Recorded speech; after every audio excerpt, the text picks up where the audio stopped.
ہیں،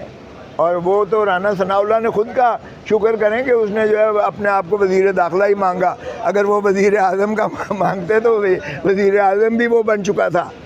اور ماشاءاللہ جو بیڑا غرق جس طرح سے مسلسل کرتے آ رہے ہیں، پنجاب میں صفایا کیا سیاسی طور پر، ان کا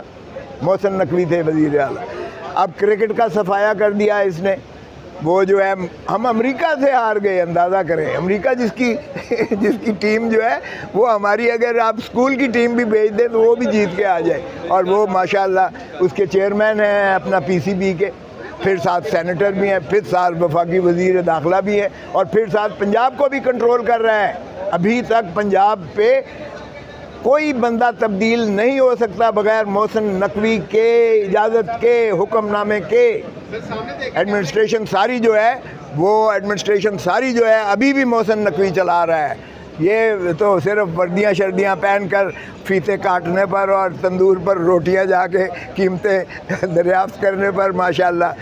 نواز شریف کی دختر نیک اختر لگی ہوئی ہیں۔ چلیں، کرتے اچھا کرتے رہے۔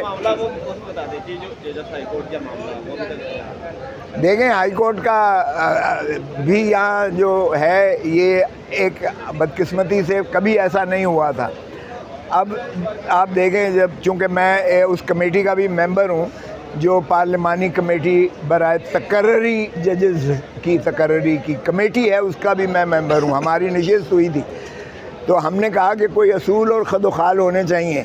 چیف جسٹس کو بنانے کے کوئی اصول اور ضوابط ہونے چاہیے، سپریم کورٹ میں لے جانے کے کوئی اصول و ضوابط ہونے چاہیے۔ چیف جسٹس کا خالی ثواب دیدی اختیار نہ ہو کہ وہ جس کو چاہے وہ اوپر لے جائے، اور پھر جو ہے جو کمیٹی ہے جوڈیشل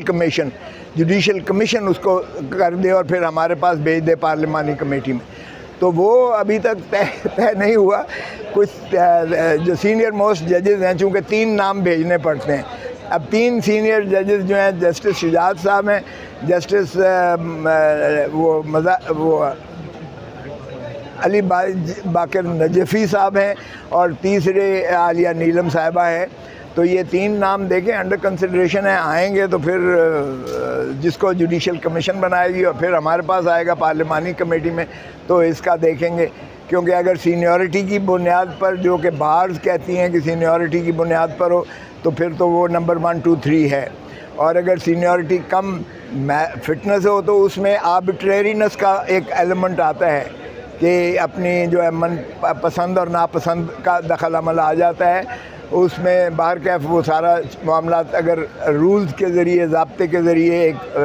سٹریم لائن ہو جائے تو وہ میں سمجھتا ہوں بہتر ہوگا، وگرنہ ہم نے کہا ہے اس پر فل ایک ہماری میٹنگ ہوگی، نشست ہوگی، اور پھر ہم پارلیمانی کمیٹی میں سے اپنی تجاویز جو ہے وہ دیں گے، تاکہ اس میں اگر قانون سازی مقصود ہو تو قانون سازی کی جائے، یا ان سپریم کورٹ کے ان دائچوں کو جو ہے وہ منضبط کیا جائے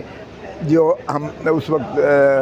غور و خوض کے بعد انشاءاللہ دیں گے۔ تو یہ ہم چاہتے ہیں کہ ملک کی جو عدلیہ ہے وہ پیورلی آن میرٹس آئے، تاکہ اس میں کسی کی پسند ناپسند کا دخل نہ ہو، کیونکہ یہ پاکستان کے عوام اور پاکستان کے قوم کو انصاف کے اداروں سے منسلک ہے، اور انصاف جس ملک میں نہیں ہوتا ہے، کیونکہ کہتے ہیں کفر کی ریاست تو چل سکتی ہے، بے انصافی کی ریاست نہیں چلتی۔